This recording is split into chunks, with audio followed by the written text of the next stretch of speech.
फट फट की जोर से आवाज हुई। सीमा को लगा कि पटाखे फूट रहे हैं।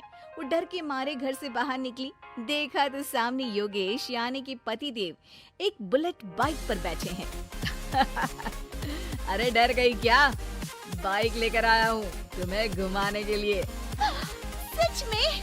मुझे लगा पटाखे फूट रहे हैं। अरे पटाखे भी फूटेंगे और मिठाई भी बचेगी। माँ को तो बुलाओ। माँ भी बाहर आ जाती है। अरे योगेश बेटा, इतनी जल्दी आ गया। और ये गाड़ी किसकी है? साहब की है? हाँ माँ, तुम्हारा बेटा साहब से कम है क्या? मेरी है। अरे बेटा, इतनी बड़ी गाड़ी ले ली, इससे तो तू घोड़ा ही ले लेता। महंगी पड़ी होगी ना? माँ महंगी सस्ती छोड़ो और मिठाई लाया हूँ, गांव में बंटवा दो। अरे बंटवा क्यों दो? पीछे बैठो, गांव में बांट कर आते हैं। सब खुश थे। योगेश गांव के बाहर एक कोयले की खदान में मजदूरी करता था।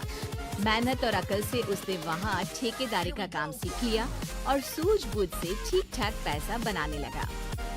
गांव में बात फैल गई कि योगेश के घर धमाका गाड़ी आई है। ऐसी गाड़ी पहले कभी किसी ने गांव में तो देखी नहीं थी। योगेश और माँ गाड़ी से वापस घर आ जाते हैं। बेटा, बाबूजी ऊपर से देख रहे होंगे और आशीर्वाद भी दे रहे होंगे तुझे।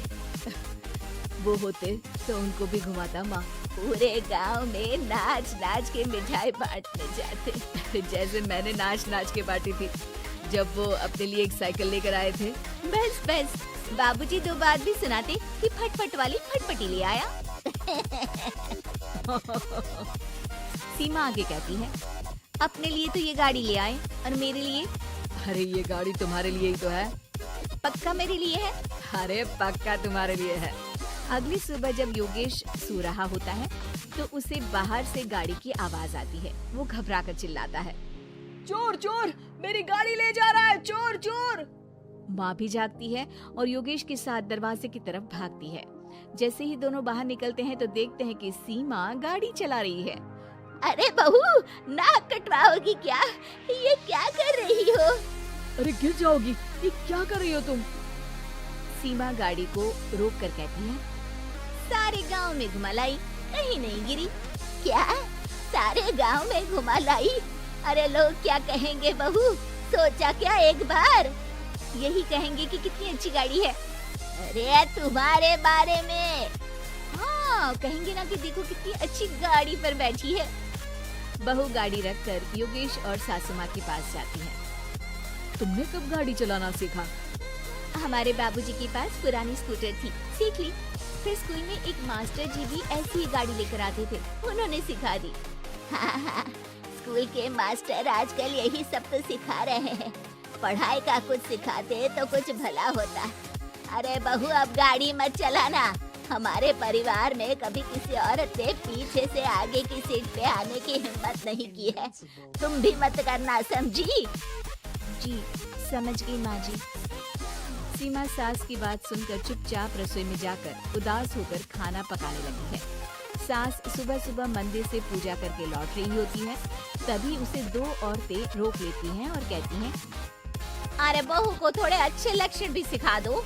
गाड़ी चलाने निकली थी, गांव की मर्यादा का कोई ख्याल नहीं है। वही तो।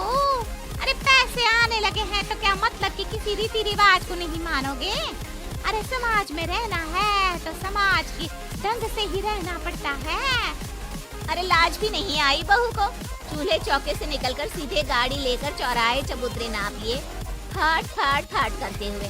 अरे कुछ कह देना उसे। अरे ये क्या कहेगी? बूढ़ी सास है, इनकी थोड़ी ना चलती होगी घर में। हाँ, बहू की ही चलती होगी, मर्जी भी और गाड़ी भी। सास सब सुनकर घर आती है और बहू को चिल्ला के बुलाती है, अरे नाक कटवा दी सबके सामने गाड़ी चलाकर। औरत जात गाड़ी नहीं चलाती। शहरों में तो 4 पहियों वाली गाड़ी भी चलाती हैं और हेलीकॉप्टर, हवाई जहाज भी। शहर में थोड़ी ना रहती हूँ मैडम साहिबा। आज के बाद गाड़ी से ही नहीं, यूँ भी निकलना बंद तुम्हारा घर से। माँ सही कह रही है, कहीं भी जाना हो तो मुझे बता देना, मैं लेकर चलूंगा। आज माँ को तुम्हारे कारण कितनी बातें सुननी पड़ी। इतना कहते हुए योगेश वहाँ से चला जाता है। बारिश की वजह से कारखाने के रोड पर कीचड़ रहता है, इसीलिए योगेश गाड़ी घर रख कर जाता है और किसी से लिफ्ट लेकर कारखाने पहुँचता है ताकि नई गाड़ी गंदी ना हो। लेकिन शाम को इतनी तेज बारिश होती है कि उसे वापस आने का कोई साधन ही नहीं मिलता। बारिश बढ़ती जाती है, रात के 11 बज जाते हैं। रास्ते में एक नदी का ब्रिज है, अगर उस पर पानी आ गया तो योगेश कारखाने में ही फंस जाएगा। पूरी रात भूखे प्यासे बितानी पड़ेगी। घना अंधेरा, बिजली की कड़कड़ाहट और तेज बारिश। राजेश डर भी रहा था, ठंड से कांप भी रहा था। तभी उसे रोड से आती हुई एक रोशनी दिखती है। वो देखता है कि उसके सामने एक बाइक आकर खड़ी हुई है। वो ऊपर वाले को धन्यवाद देकर उस बाइक वाले आदमी की तरफ बढ़ता है, पर पास जाकर देखता है तो भौचक्का रह जाता है। सीमा, तुम यहाँ इतनी बारिश में गाड़ी पर? पहले बैठो तो, नदी ब्रिज पे आ जाएगी तो जाना मुश्किल हो जाएगा। योगेश गाड़ी के पीछे बैठता है। सीमा गाड़ी चला रही है। मैंने तो तुमको पहचाना ही नहीं। गाड़ी की आवाज तो पहचानी होगी ना? अरे पर मुझे नहीं पता था कि तुम आओगी।